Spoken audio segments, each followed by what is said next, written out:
Hello friends, please like and subscribe to my channel and don't be forget to press the bell icon.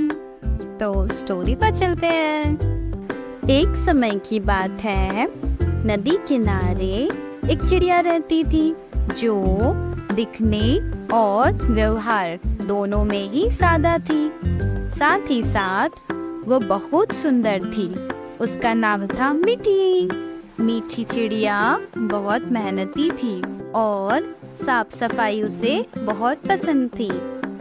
उसका कहना था प्रकृति ही भगवान है और इसे साफ रखना हमारी जिम्मेदारी है। उसे खेती करना बहुत पसंद था, इसलिए वो हर साल मौसम के मुताबिक फल लगाती और उसे बाजार में जाकर बेचकर अपना घर चलाती। सफाई पसंद होने के कारण उसका घर बहुत ही मनमोहक था।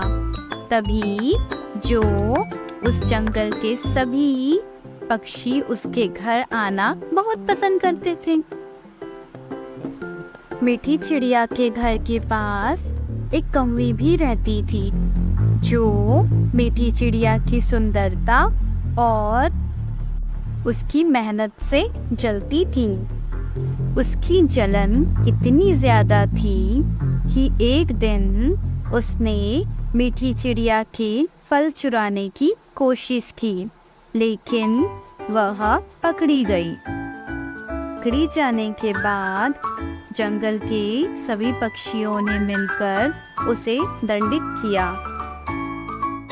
यह सब होने से कौवी के मन में मीठी चिड़िया के प्रति और भी क्रोध भर गया।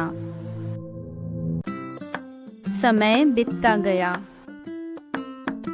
और फिर मीठी चिड़िया ने अपना घर बसा लिया। कुछ समय के बाद मीठी चिड़िया ने एक सुंदर सा अंडा दिया। वह बहुत खुश थी, लेकिन कौवी चिड़िया को मीठी चिड़िया की खुशी बर्दाश्त न हो सकी। उसने फिर अपना कारनामा किया। कौवी ने जलन में आकर मीठी चिड़िया का अंडा चुरा लिया। फिर मीठी चिड़िया को अंडा ना दिखने पर वह जोर जोर से रोने लगी। मीठी चिड़िया के रोने की आवाज सुनकर उसका पति और जंगल में रहने वाले सभी पक्षी उसके पास आए और उसे पूछने लगे, तुम क्यों रो रही हो? ऐसा क्या हो गया है? तब उसने सभी को बताया कि उसका अंडा चोरी हो गया है। कोने में बैठकर वो कौवी यह सब तमाशा देखकर हंसने लगी और मजे लेने लगी। अच्छा हुआ, बहुत घमंड था ना इसे। मुझे ठंडी किया था ना, मुझसे पंगा लिया था ना। अच्छा हुआ, अब रोए। यह सब कहकर वह मनी मन खुश होने लगी। कौवी ने वह अंडा नदी में फेंक दिया था और वह अंडा बहते बहते नदी किनारे बैठे पक्षी राजा को मिल गई। पक्षी राजा के कोई संतान न होने के कारण उसने उस अंडे को अपना लिया। जब पक्षी राजा ने उस अंडे को ले जाकर अपनी पक्षी रानी को दिया तो उसकी पत्नी बहुत खुश हुई। फिर वे दोनों पति पत्नी अंडे से बच्चा निकलने का इंतजार करने लगे। फिर कुछ दिन में ही उस अंडे से एक चिड़िया निकली।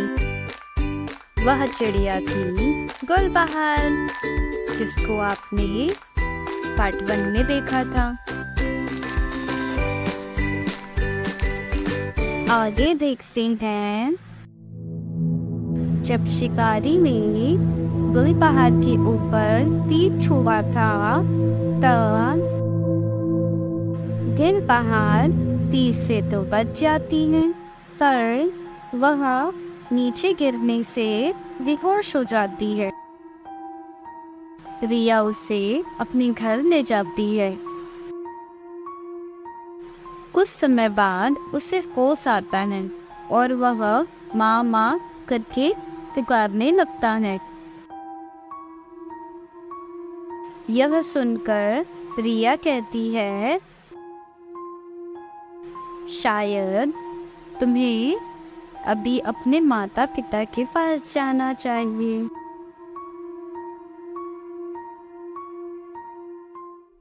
फिर वे दोनों पक्षी राजा के पास जाते हैं। जब पक्षी राजा गुलबहार को देखता है, तब वह बिना देरी किए गुलबहार को सारी बातें बता देता है। देखते हैं आगे क्या होगा। गुलबहार सारी बातों को जानने के बाद आगे क्या करती है, ये सब देखेंगे हम नेक्स्ट एपिसोड में। अगर आप लोगों ने अभी तक पार्ट 1 नहीं देखा है तो इस वीडियो के डिस्क्रिप्शन पे पार्ट 1 का लिंक है, आप वहाँ जाकर भी देख सकते हैं।